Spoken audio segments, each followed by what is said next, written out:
Welcome,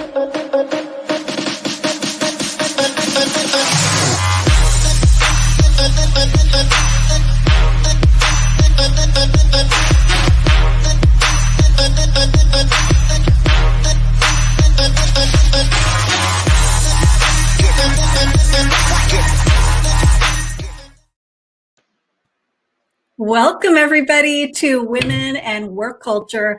I'm Selena Rezvani, and if you've been part of the show, you know that we are all about those positive habits, those practices for elevating women's leadership. I am so excited to be here today with the career guru, Letitia Bird. Welcome, Letitia. Hi, Selena. Thank you for having me. I'm so glad to have you, and I'll tell you why and how I found out about you. I became pretty obsessed with your Twitter feed, which I have totally loved, and I have to recommend people go and follow because it's such great equal parts kind of no nonsense career advice and just funny and authentic and great. And I thought I have to have a live conversation with this woman. So I'm so glad that thank you. Yeah, that we could make it happen. And I want to say a warm welcome to our community. We are so happy to get to learn right alongside you every week from experts just like Letitia. Tell us where you're joining from today. Say hi and let us know who is in the house. I already see Eva from Phoenix. Hi, Eva. Brenda from Ohio. People are running to follow you right now, Letitia. Michelle from Philly. And I know we have a Tampa Bayer on their way too. I want to tell people about your fierce expertise, Letitia, because you have a lot of it. Letitia Bird is the founder and CEO of Bird Career Consulting, and she's a certified career coach and a talent development consultant. She partners with companies and universities you've heard of to do keynotes, training, coaching. And some of her mega clients are Honeywell, Tinder. That's got to be fun, Letitia. At SAP and Duke University, just to name a few. When she hangs up that career coach cape, some of the things she likes to do at the end of the day are read, travel, and play with her kitty cat Nipsey, which I really love. Aw, so cute. Community, drop us your questions as we go for Letitia, right? She's going to be talking to us today about what not to do in advancing your career. And hello to our LinkedIn user from Maryland. We're happy to have you. And Valerine from DFW Metroplex. Woohoo!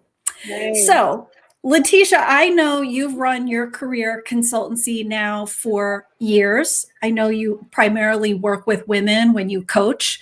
I'm very interested to know from you, what got you excited about career coaching really in the first place? Yeah, well, again, Selena, you are amazing. Thank you for that wonderful introduction. Wow. Hi, everyone in the community that's watching this show. So excited to be in the presence virtually with you all today. How I got into career coaching or got fired up about it, you know, I will be completely honest, Selena. I started my business primarily focused on resume writing, LinkedIn writing, and interview coaching, which I don't do anymore.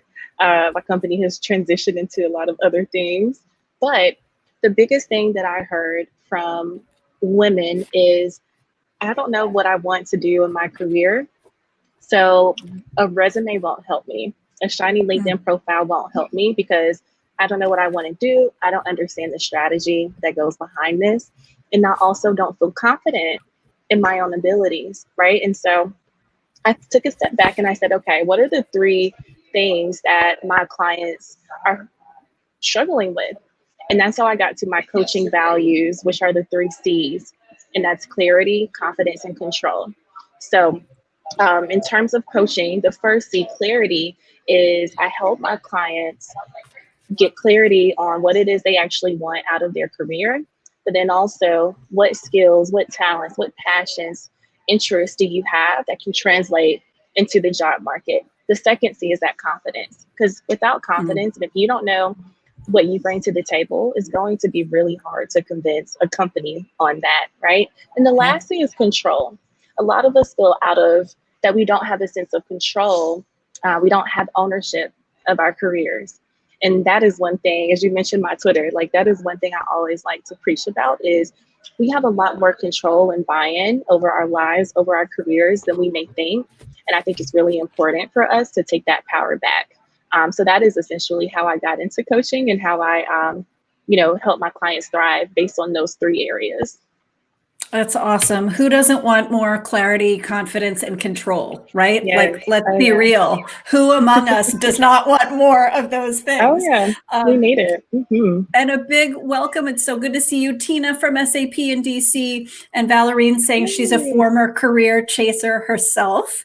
Um, Woo. Listen, I want to say, for so many of us, career management can be tricky, Yeah. daunting sometimes in a good year. This has Mm-hmm. been anything but a normal, plain old year. What That's are right. you doing? What kind of advice are you giving folks during COVID in terms of thinking about their career management differently? Oh gosh, that is a great question. And I don't even know where to start. So I have like two very distinct answers I want to make sure I give you for this. What should people be thinking about now, given the space of coronavirus and the pandemic? You know, when we first kind of transitioned to working remotely and virtually, there was something I saw online that I thought was so funny. And it said that we are no longer working from home, we're living at work, right? And so Yeah. it's so important to really have that fine balance between your life and then your career, right? Because we can work ourselves when it's just so easy to open up your computer and get to work, right?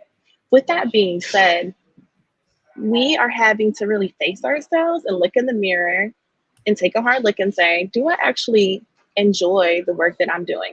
If I Mhm. had to work from home forever, right?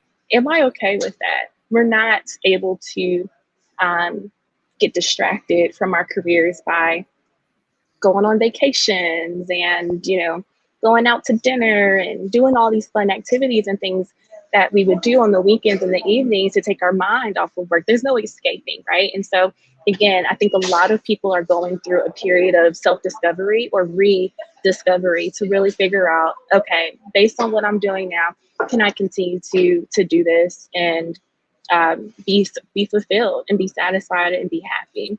So I'm actually having my clients really take a hard look at that. But then on the second hand, or the second part of that is just because we are doing life virtually now and digitally, we should still be showing up in the digital and online space. We should still continue to stay connected to our coworkers, to our bosses, to our organizations, to the communities and spaces that we were a part of, pre-pandemic. We should not lose light of that. We're still living life, right? I think our lifestyles have changed and we've had to adjust to how we're living.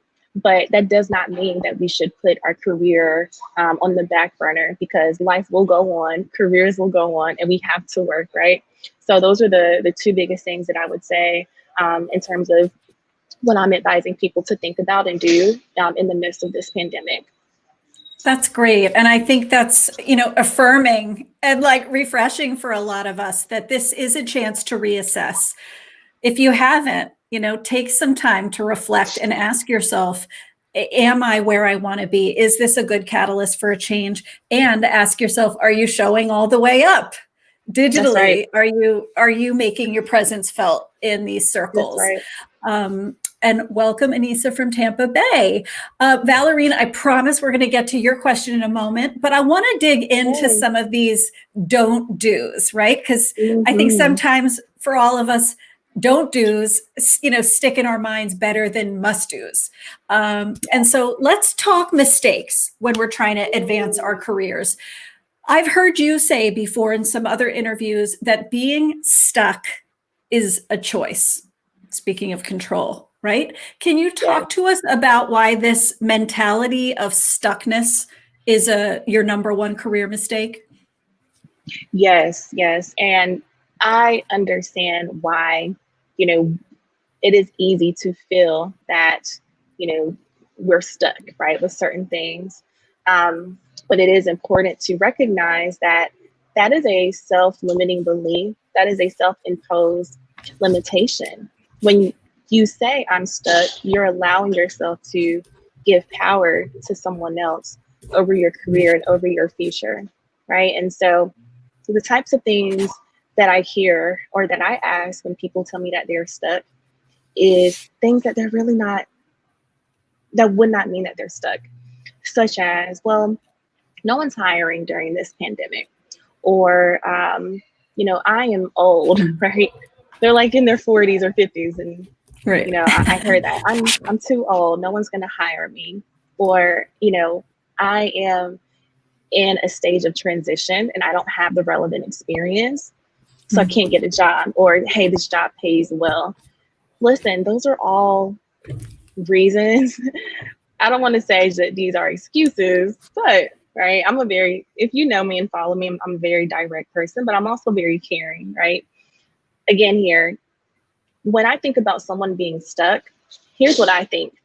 My 401k is wrapped up. My vesting period is, maybe up until this point, right? If I leave, I'm going to have to pay some type of financial obligation back. That I understand. But I think a lot of times when we say I'm stuck, we have not even given ourselves the space and opportunity to create and find other opportunities that could be more beneficial. So when someone tells me that they're stuck, I say, okay, why do you feel stuck? What are you doing to get unstuck, right? You can't say that you're stuck if you have not focused on the job search, if you have not thought about your job search strategy, if you have not put forth effort. You don't want to give up, right, before you even start. So you have to be really mindful of, again, who you're giving your power to and why are you claiming to be stuck. Again, here, companies are still hiring during this pandemic. I have women in my membership community that are getting jobs left and right. They're getting huge salary increases, 20K, 30K. I've seen it, and it's going to continue to happen. So remember that you're not stuck. You might need a redirection, you might need some motivation, but there are opportunities and options out there for you.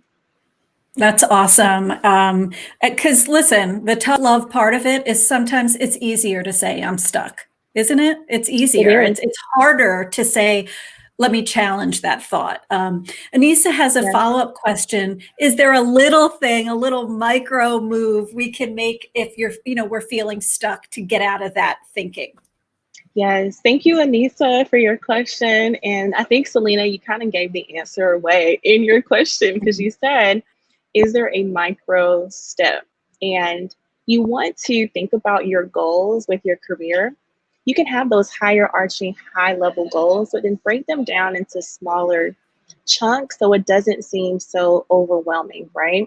And then you can work your way up to bigger goals. So when people say, my goal is to get a job, right? Listen, the job search process does not start with you automatically applying to as many jobs as possible. There's a lot of self reflection, there's a lot of introspective work that one would need to do to figure out what type of opportunities am I interested in, right? What type of companies am I interested in? How do I need to tailor my branding, whether that's your resume, your LinkedIn, your online presence? Like, what can I do there to help me get to where I want to go? So, break your goals down into very, very small things, and then just start speaking again, speaking that positivity, speaking that success over your job search, over your career, whatever that may be. Visualize yourself there, right? It's just like training for a 5K. Again, with this pandemic, like everybody loves Peloton. Everybody's getting the Peloton bikes and the treadmills, and people are really focused on the fitness part of their lives because like quarantine 15 is a real thing. I Right. have suffered from quarantine 15. Saying all that to say, if I say I want to run a 5K or a 10K by the end of this year or beginning of next year, am I going to get on the treadmill and automatically run my 5K and 10K? Absolutely not. Not with this quarantine 15. So you know what? I'm going to spend a little bit more time on the preparation phase, right? What are those small things that I can do to motivate myself? Maybe it's going and buying some new workout gear. Maybe it's joining some type of workout, I don't know, community, or finding an accountability partner. Maybe I start with getting on the treadmill and walking 10 minutes a day. Then I work my way up to running and walking, running and walking. It is a process. So break your goals down into smaller ones and then celebrate the small wins along the way. Let's say you get a resume writer or you sign up to work with a career coach. That is a huge step. A lot of times we wait until we achieve that thing. We wait to celebrate once we get the job offer in hand. You want to celebrate the small things along the way. So I hope I that love helps, that. Anissa. Yes, I yes, think yes. that's a great point. And, by saying that and connecting it to other parts of our lives, you're reminding us we've done hard things before. We Like have. We we've absolutely broken have. daunting things down in other parts of our life. And I think that's the ultimate empowerment, right? You don't have to have it manufactured from somewhere else. You've already done it. I We've want to already ask a done it. question. Yeah, that Valerine is bringing up really smartly. And I know it's the second mistake on the list of mistakes we're talking about today. It's having no networking plan in place. I know Mm-hmm. earlier in my own career, I sometimes waited for permission or a Mm-hmm. prompt from somewhere that to go really strategically network. Why is it a mistake for folks to have no networking plan in place? Hey, listen, the best opportunities, the best jobs come when you're not even looking. You should always stay on top of your networking game. So I'm going to break these two things down. There is a difference between working on your career and then working in your career. So, Selena, you and I are entrepreneurs, and when you think about working on your business versus working in your business, working on your business, or excuse me, working in your business is responding to emails, right? Creating contracts, proposals. Working on your business is thinking about strategy, planning, forecasting, hiring goals, right? When it comes to working in your career and working on your career, many of us are so stuck in the day to day of our work that we don't think long term. Where do I see my career in 6 months? Where do I see myself in a year? You always want to make sure you come back to that. At least, I don't know, I'm a huge component of this or proponent of this clearly, but at least on a monthly basis, even if you can do it on a weekly basis, just journaling every day, saying that to say you want to keep your network fresh. Because what typically happens is when someone reaches out to me and they say, okay, Letitia, I'm ready to start my job search, but I have a great long list of people I can reach out to, but I haven't talked to them in months. It feels so weird for me to reach out now because they know that I want something, right? If you were keeping up with those relationships throughout the year, it wouldn't even be a weird thing to say, hey, by the way, Yeah. I'm searching for X, Y, and Z. Would love if you could, give me any connections, be a referral, things of that nature. So again, it's important to make sure you are keeping these conversations fresh. And the great thing about being in this digital space is that it's so easy to just send a message, right? On LinkedIn. You and I connected initially on Twitter. It's so easy to just say, hey, love the work that you're doing, or hey, just want to be connected with you. Hope all is well. Because you don't want to wait until you need that person. Does that make sense with the networking Yes. thing? Yes, I think that's great. So for all of us, build, nurture the network before you need to call on it, right? That's So that right. it That's doesn't right. feel weird. And Valerine's asking a great question here about the mentors in your life. How do you connect with a mentor if they don't work in your organization, but they're doing a role you'd love to do, you admire? How would you recommend she approach that? Valerie, that's a wonderful, wonderful question. I love that you are already calling this person a mentor because you don't have to be in direct communication to learn from someone, right? I don't know if you're looking to approach this person, Valerie, but whenever it comes to connecting with someone and wanting to seek guidance or advice, get engaged with them somehow, whether that be online. Again, LinkedIn is a great platform to really drive and facilitate those connections and interactions. I'm a huge advocate of Twitter. Love, love, love, love, love Twitter. But again, here with LinkedIn, if that person that you are looking at as a mentor is posting content regularly, comment on it, share it, right? Message them and tell them how what they're sharing, how helpful it is to you. Be a resource to them as well, right?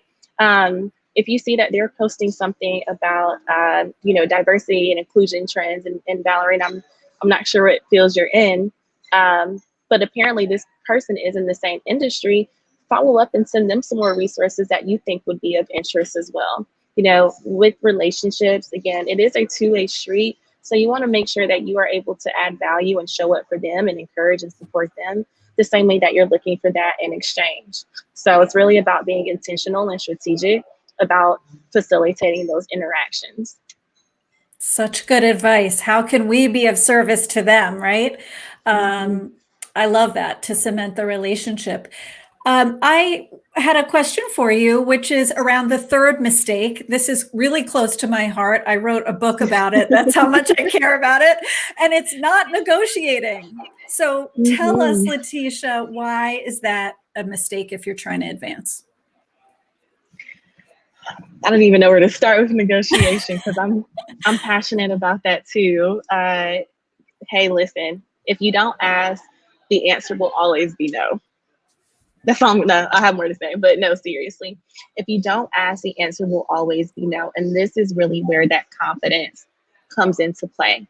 We have to remember that negotiating is not selfish, right? If you know that you are going to show up and add value to your organization, if you know that you have a very clear skill set and experience that is going to help this company thrive, they should want to pay you for that. They should want to pay you more, right? Again, a lot of companies expect talent, diverse, excuse me, not diverse, but yes, diverse talent, but talent to negotiate for salaries. If you are good at what you do, you should already be asking for more in these initial conversations or when they initially bring it up. Now, when you do advocate for yourself, you have to make sure that you are able to articulate why you deserve that, right? Perhaps it is a very unique skill set that can directly contribute to helping them solve a very, very necessary problem within their team and within their company. Speak to those things, advocate for yourself. And again, if you don't ask, the answer will always be no, or it might be a not yet, but you don't want to not negotiate. Because what I've seen happen is that some will take a job offer because we're just so happy to move on to the next thing. We were tired of being in our role. And then we start to build this resentment towards the position, our company, even ourselves, because we knew we deserved more, but we did not ask. So please negotiate. And Yeah. please negotiate even during this pandemic, okay? Please do that. I love it. Right. This is not the time to feel like you have to just take breadcrumbs, whatever they throw at you. You said something in another interview that really hit me hard because it's pretty profound. You said most companies aren't shy about negotiating with you. They'll That's right. say, can you start this date? Can you travel this much? Can you work these hours when so why wouldn't you say, Yeah. can I be staffed on that? Can I get Yes. this money? It only stands to reason that that's Yeah. fair. It is. It is. And you also bring up a good point. Negotiation shows up every single day of our lives, right? Negotiation is not just for pay or promotion. You could be asking to lead a project. You could be asking for stretch assignments, those things that will grant you visibility and also credibility. You could be asking for a sponsorship Mhm. for a conference, for a professional organization. Those things all contribute to you, again, working on your career, unless you just see yourself staying at your one company for the rest of your life. Again, you always want to make sure you are continuing to level up and you don't want to wait for someone else to tell you, hey, I think you should get promoted here, or I think it's time for you to grow in these areas. Again, we have to be really in tune with ourselves, understand our weaknesses, our strengths, understand what skills, what experience is really important and relevant in the market right now. looking at 2020, our lives have changed drastically. So, in your specific industry, for all of our viewers, has the digital transformation accelerated certain things in your industry or slowed it down? How can you show up and step up and be an expert as your company is moving through a transition, right? You said something earlier, Selena, which was, why are we always asking for permission, right? Just do the thing, right? If you know it's going to Mhm. add value, and then that's going to work in your favor even further down the road. I love that. If somebody's going to make the smart comment in the meeting about the trends and forces in your industry, why shouldn't it be you? Why That's shouldn't it right. be you? You're as much a leader in it as anyone else there. All right, I That's want to right. dig into our fourth mistake. This has been so juicy and fun hearing these from you. I know I can cop to this mistake, which is that it's easy to kind of go in autopilot and do the Mm-hmm. same things, master one thing, and just kind of stay with that. Why is going on autopilot in your career a mistake? Oh, goodness. Because we have places to go, we got things to do. Yeah. We're growing up. We're growing up. We're growing up. So this is really close to me, because I grew up in a single parent household, and this is something that I witnessed my mom do. Right? And I said, well, why is she doing the same thing every day? She doesn't really seem satisfied or happy. I talked to hundreds of people that have told me, and they're in their 40s, 50s, and they say, Letitia, I still don't know what I want to do when I grow up. Right? I know people that have been at companies for 15, 20 years, and they're just there because they're comfortable and they're safe. I don't recommend settling for safe, right? I encourage everyone to get out of their comfort zone, chase those things that interest you, those passions. And as we continue to grow and get older and mature, our interests change. Our the things we want to experience, our desires, those things do change. How is your career aligned with not just where you are today, but where you want to be? Keep that top of mind. So if it is time for you to look for another opportunity, if you're ready to change industries, you're going to be so sure of yourself that yes, it's going to be a little bit scary, but you will know that it's worth it in the end. So don't just go on autopilot because you're too brilliant, you're too smart, you got goals and dreams out here, and there's too many opportunities for you to ever settle. I love it. All in the spirit of leveling up, right? Leveling up your career. And Absolutely. a shout out to single moms, by the way, since you brought that up. I had a single mom Yes. starting at age 13, and they're the masters of Wow. doing a lot with the little, right? Yeah. Oh my gosh. Yes. And Trust me. constantly No. leveling up, right? They're constantly leveling themselves up. Absolutely. Absolutely. Well, let's get into the final mistake, which is around letting your employer drive and kind of drive with your goals. Will you talk about that and why we shouldn't be just taking direction? That's yes. I love this question, because your employer doesn't know you better than you, right? You know you. You know what you like. You know what you don't like. I think there are some companies that do a great job of employee development, but you don't want to ever lean on your employer. So I encourage everyone to, again, create their own goals, do your own self evaluation. Even if your company does not require that, think about the things that you need to advance in your career so that you can advocate for those things, but you don't want to rely anyone else, right? You know that you want to get promoted, right? If you're ready to maybe try a new opportunity within your same company, you have to be willing and able to advocate for yourself, um, because they may not know. And I do think that it is important to constantly be in communication with your employer about your career goals, right? Don't wait for them to bring it up. That's not something that you want to shy away from. Your career goals should be a normal part of the conversation. Yeah, that's a real challenge, I think, to all of us in a good way, a good prompt. are you following your company's goals and trying to fit what you want into that? Or on the other hand, can you say to your company, these are my goals and how can we fit my work into that? I think I've Yes, never heard somebody point it out like you have. And I love that. In our yes. time, I want to ask you, this has been so great, your 5 mistakes we should be thinking about. Is there a parting truth bomb that you really want to tattoo on the minds of our listeners? Yes, yes, yes. And Selena, again, thank you so much for having me a part of this show. I've enjoyed this conversation. And the last thing that I want to share, which I think really is kind of wraps up what we've been talking about, is that you want to make sure you are centering yourself in your career, not your employer. Center yourself, center your needs and your desires and your goals, right? So I encourage everyone to do that. And I just wish everyone the best of luck. It's been a challenging year, but I think it can only go up from here. Fingers crossed.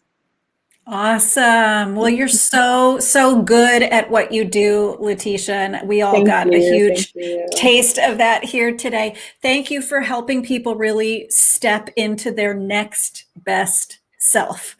Isn't Yes, that like the ultimate gift we all want, that empowerment to walk into these job situations confidently?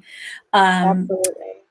Equipped. So thank you for the work you're doing. In the show notes for all of you, so you can stay in touch and follow Letitia, check out her website where you're going to see information on what she does, her services, and that members only club she talked about. I hope you wear members only Yes. jackets. And you can also follow her on LinkedIn, Twitter, and Instagram. You'll be so glad you did. I hope you'll follow me too. Check out my Yes. LinkedIn learning courses. I have a brand new one out as of 10 minutes ago. And it's how to Wow. develop friendships at work and connect meaningfully with Mm. others. And I'm so happy to see my producer joining us today, Starshine. Thank you for being here. Sign up to be part of my newsletter tribe as well. Follow me here on LinkedIn if you're not.